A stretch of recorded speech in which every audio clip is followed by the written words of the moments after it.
Hello welcome guys, मैं हूं मंजय और आज हम लोग डिस्कस करने वाले हैं model set 2 physics for JAC board class 12 के बारे में। तो आइए शुरू करते हैं और देखते हैं क्वेश्चन नंबर फर्स्ट से। तो क्वेश्चन है the unit of surface charge density is.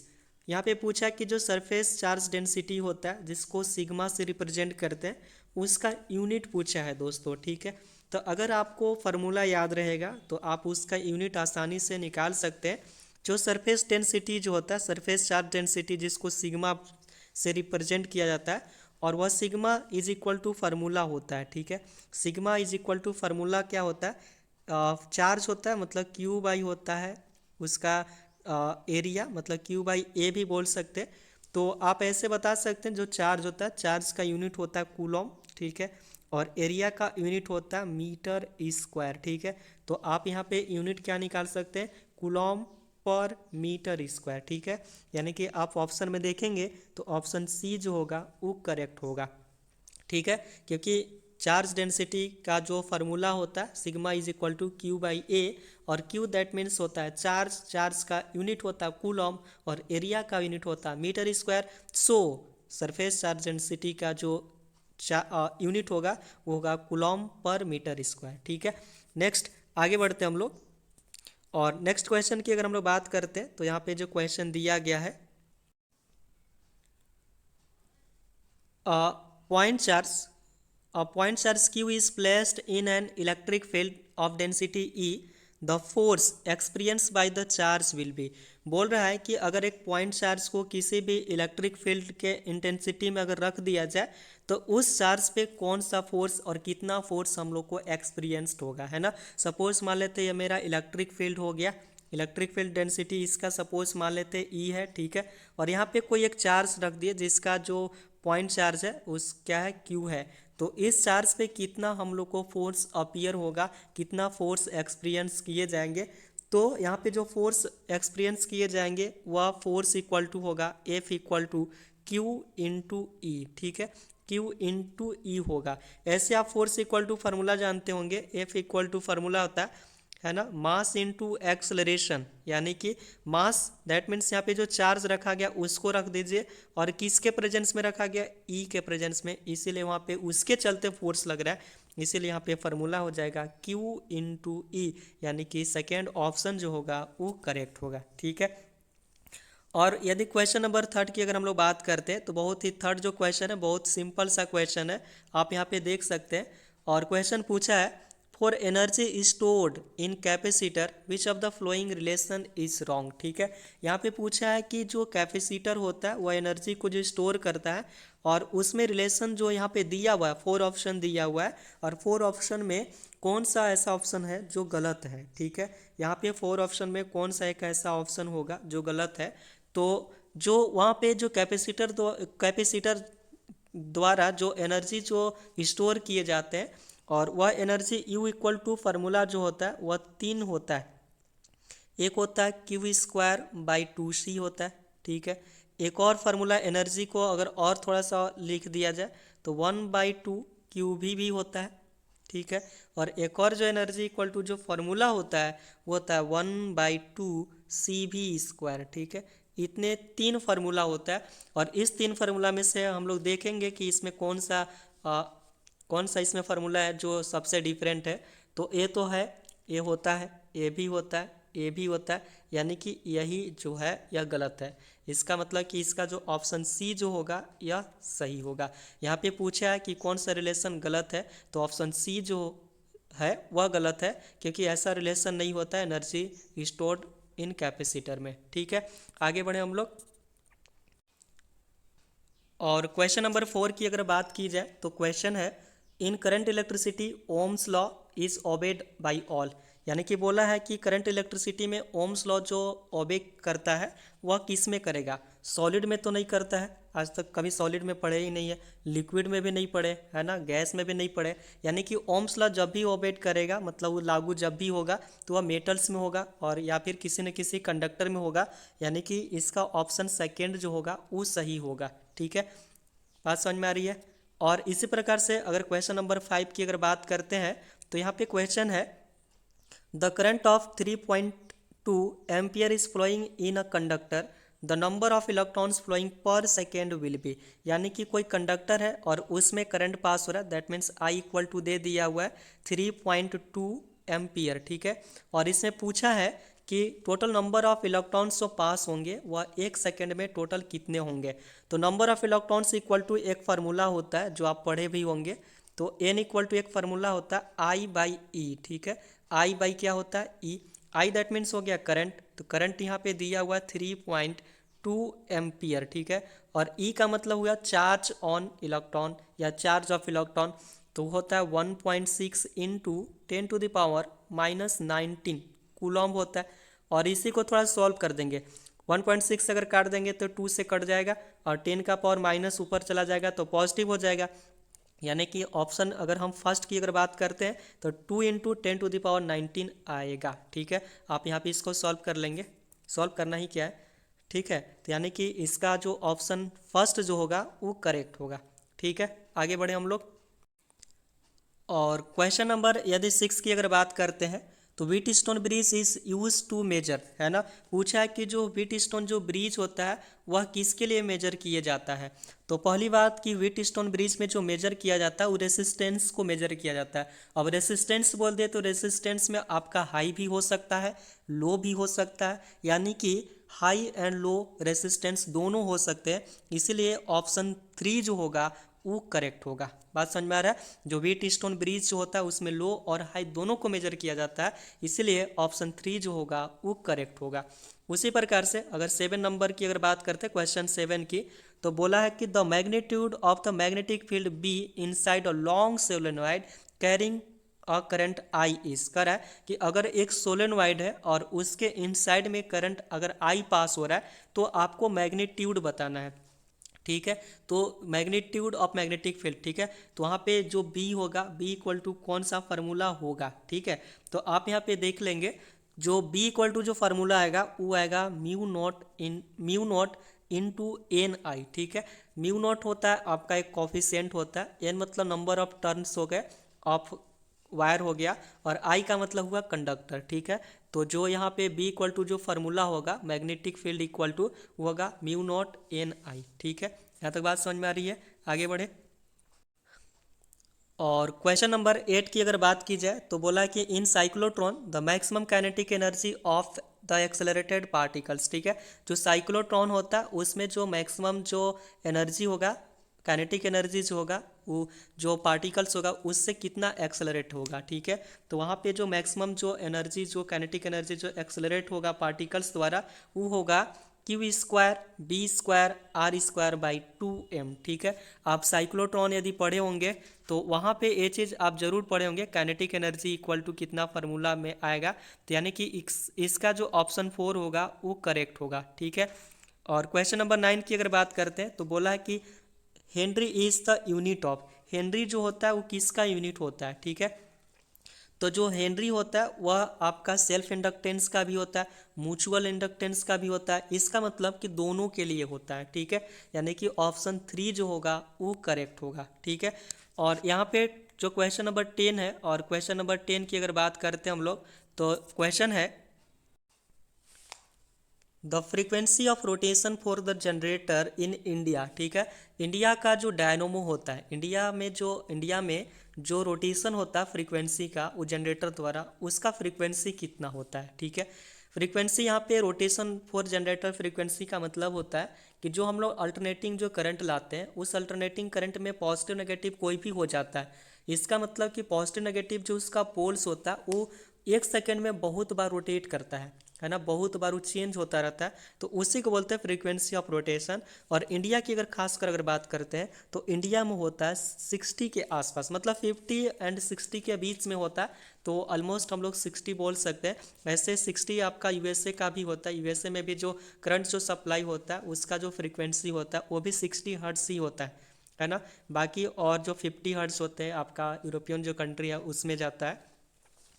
और यहाँ पे हम लोग क्वेश्चन नंबर 11 की अगर बात करते हैं तो क्वेश्चन पूछा है the angle of minimum deviation for thin prism of refractive index दे दिया है म्यू, ठीक है। जो थीन प्रिज्म होता है उसका minimum deviation equal to formula क्या होता है, मिनिमम डेविएशन को रिप्रेजेंट किया जाता है डेल्टा से, ठीक है। तो डेल्टा इक्वल टू फार्मूला पूछा है, और डेल्टा इक्वल टू जो फार्मूला होता है म्यू -1 इंटू ए होता है, ठीक है। डेल्टा इक्वल टू जो फार्मूला होता है वो होता है म्यू -1 इंटू ए। म्यू क्या होता है, रिफ्रैक्टिव इंडेक्स होता है, और ए होता है उसका प्रिज्म का जो एंगल होता है। तो यानी कि जो 11 का जो ऑप्शन होगा उस 2 होगा करेक्ट, ठीक है। आगे बढ़ते हैं,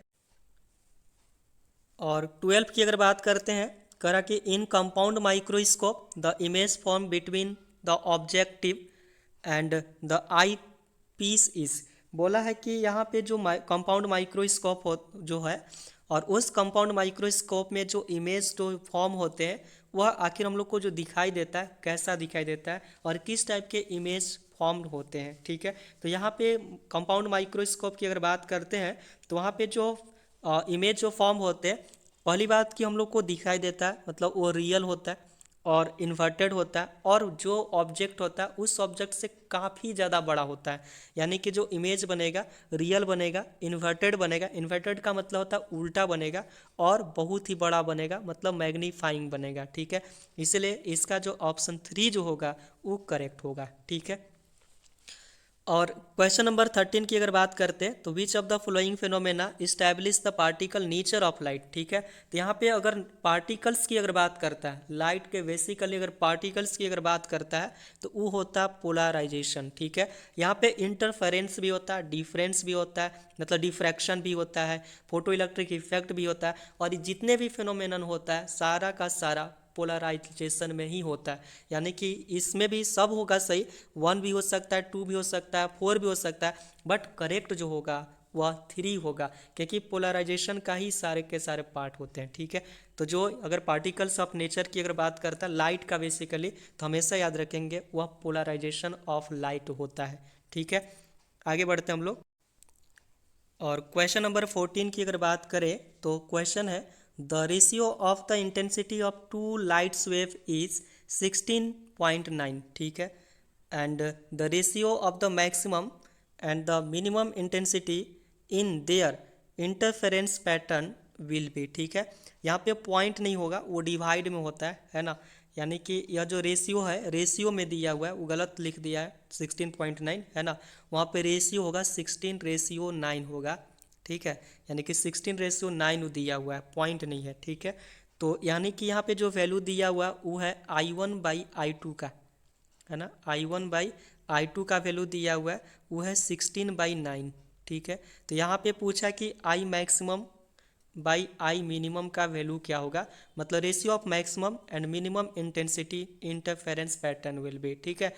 तो इंटरफेरेंस अगर हम मैक्सिमम और मिनिमम का फार्मूला अगर देखें तो फार्मूला होता है जो आई जो मैक्सिमम होता है इंटरफेरेंस मैक्सिमम, ठीक है, और बाई होता है इंटरफेरेंस मिनिमम, इक्वल टू जो फार्मूला होता है वो होता है A1 + A2 का होल स्क्वायर होता है, और बटा में होता है A1 - A2 का होल स्क्वायर, ठीक है। तो ये फार्मूला होता है, और यहाँ पे A1 A2 क्या होगा, तो जो 16:9 दिया हुआ है, इंग्लिश में देखिए 16.9 दे दिया लेकिन हिंदी में ठीक दिया हुआ है, तो 16/9 जो होगा यहाँ से A1 A2 का वैल्यू निकाल देंगे, यानी कि इसी का होता है रूट अंडर, आप इसको लिख सकते हैं, तो रूट अंडर 16/9 लिख दीजिए, ये आपका A1/A2 का वैल्यू दे देगा, ठीक है। A1 बाई किसका वैल्यू देने वाला, A2 का, तो 16 का स्क्वायर रूट करेंगे तो ये आएगा 4 आएगा, और इसके बाद 9 का हो जाएगा 3, यानी कि A1 = हो गया 4 और A2 = हो गया 3, और हम लोग इसमें पुट कर देंगे इस फार्मूला में, तो ये हो जाएगा 4 + 3 का होल स्क्वायर होने वाला है ऊपर में, और नीचे जाएगा 4 - 3 का होल स्क्वायर आने वाला है, तो 4 + 3 मतलब 7, 7 का स्क्वायर करेंगे तो 49 आएगा, ठीक है। और 4 - 3 मतलब 1, 1 का स्क्वायर करेंगे तो क्या आएगा, 1 आएगा, यानी कि 14:1 आ गया। यानी कि यहाँ पे रेशियो जो आने वाला है, यानी कि ऑप्शन 2 जो होगा वो करेक्ट होगा, 49:1 आएगा, ठीक है। और question number 15, wavelength of matter, wave is given by, यहाँ पे वेवलेंथ बोला है और वेवलेंथ को लेमडा से रिप्रेजेंट करते हैं और लेमडा इक्वल टू जो फार्मूला होता है वह एच बाई पी होता है। एच मतलब प्लैंक्स कांस्टेंट होता है ना, और पी का मतलब होता है मोमेंटम। ठीक है, यानी कि यहाँ पे जो फार्मूला होने वाला है वो कौन सा होगा, फर्स्ट जो होगा वो करेक्ट होगा, है ना, यानी कि जो आंसर होगा वो फर्स्ट होगा। Lambda equal to H by P होता है।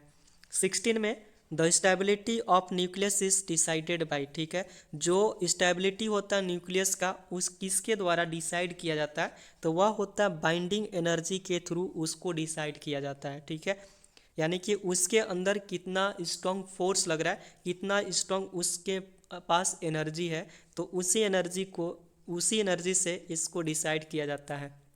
ठीक है, और क्वेश्चन नंबर 17, और E equal to M C square is called, पूछा है कि E equal to M C square जो इक्वेशन है आखिर वह किसका इक्वेशन है। ठीक है, तो ये जो इक्वेशन होता है आइंस्टीन मास एनर्जी रिलेशन का होता है। आप इसमें देख सकते हैं E मतलब एनर्जी होता है और M का मतलब हो गया मास, ठीक है, और C का मतलब होता है वेलोसिटी ऑफ लाइट। ठीक है, तो आइंस्टीन द्वारा दिया गया इक्वेशन जो है इसको बोलते हैं मास एनर्जी रिलेशन।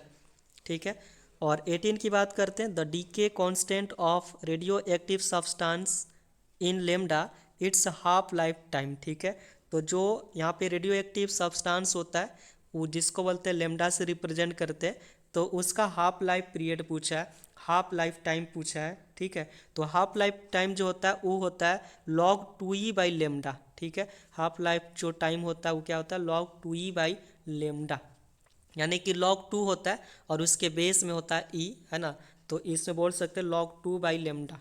ठीक है, यानी कि ऑप्शन सेकेंड जो होगा करेक्ट होगा।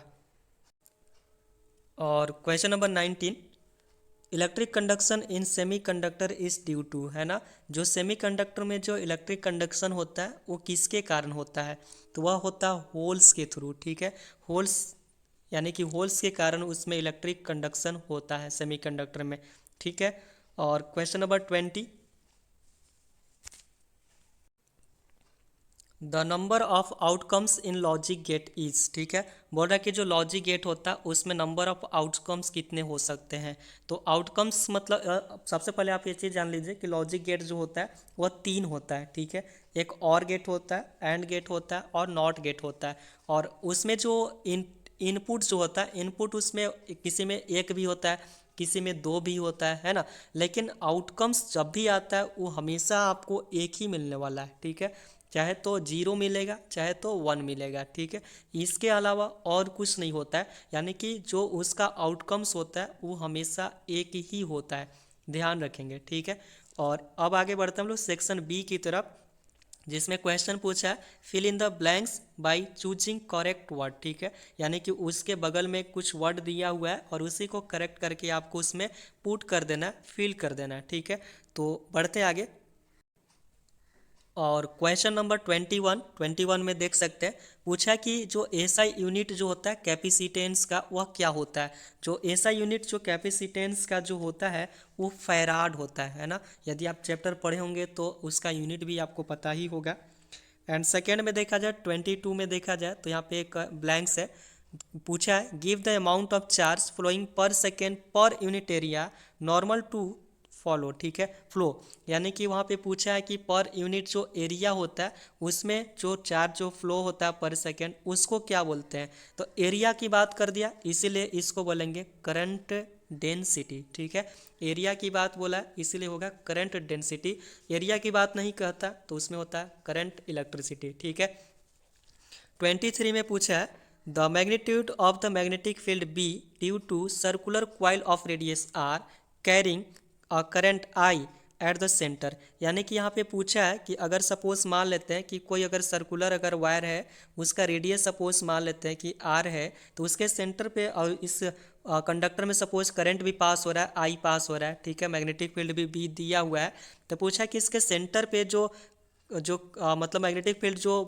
होगा वो कितना होगा, है ना, तो इसके सेंटर पे जो मैग्नेटिक फील्ड जो होगा वो होगा mu naught I by 2r, यानी कि सेकेंड वाला जो होगा वो करेक्ट होगा। ठीक है, कितना होगा mu naught I by 2r। ठीक है, या कैसे होगा, या आप चैप्टर पढ़े होंगे मैग्नेटिक फील्ड वाला, तो आप वहाँ पे आसानी से समझ सकते हैं। और question number 24, the negative sign in the expression for Faraday law indicates, है ना, यहाँ पे ब्लैंक्स बोला है कि लॉ, तो पूछ रहा है कि जिसमें भी आप जान लीजिए जिसमें भी नेगेटिव साइन आ गया यानी कि वह हमेशा जब भी होगा तो लेंज लॉ होगा। ठीक है, लेंज लॉ में ही हमेशा नेगेटिव साइन होते हैं।